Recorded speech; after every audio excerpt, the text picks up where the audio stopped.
Hey, do you think you have enough time? I don't. I really don't. Why? 'Cause I'm a teacher. You know, teachers have a million things to do. Marking, planning lessons, holding meetings, dealing with parents, you name it. Yet, I still want to have my own life to enjoy painting, taking photos, doing yoga, playing piano, making pottery, and gathering with my friends and family. But time seems running out, no matter how hard I tried. When I get really frustrated, I will remind myself of a little story told by my teacher. One day, an expert in time management was speaking to a group of business students. To drive home a point, he used an illustration those students will never forget. As he stood in front of the group of high-powered overachievers, he said, "Okay, time for a quiz." And he pulled out a 1-gallon, wide-mouthed mason jar and set it on the table in front of him. He also produced about a dozen fist-sized rocks and carefully placed them, one at a time, into the jar. When the jar was filled to the top and no more rocks would fit inside, he asked, "Is this jar full?" Everyone in the class yelled, "Yes!" The time management expert replied, "Really?" He reached under the table and pulled out a bucket of gravel. He dumped some gravel in and shook the jar, causing pieces of gravel to work themselves down into the spaces between the big rocks.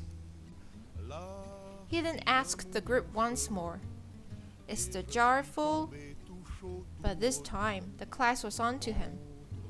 "Probably not," one of them answered. "Good," he replied.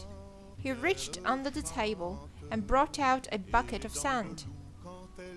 He started dumping the sand in the jar, and it went into all the spaces left between the rocks and the gravel. Once more, he asked the question, "Is this jar full?" "No!" the class shouted. Once again, he said, "Good." Then he grabbed a pitcher of water and began to pour it in until the jar was filled to the brim. Then he looked at the class and asked, "What is the point of this illustration?"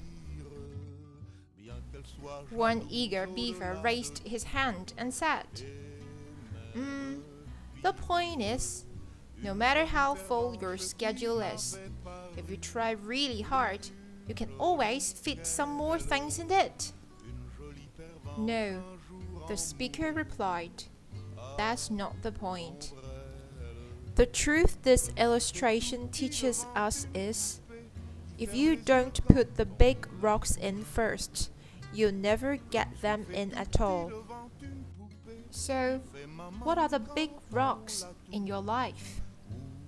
Time with your loved ones, your faith, your education, your dreams, a worthy cause, teaching or mentoring others? Remember to put these big rocks in first, or you never get them in at all. So, tonight, or in the morning, when you are reflecting on this short story, ask yourself this question: what are the big rocks in my life? Then, put those in your jar first.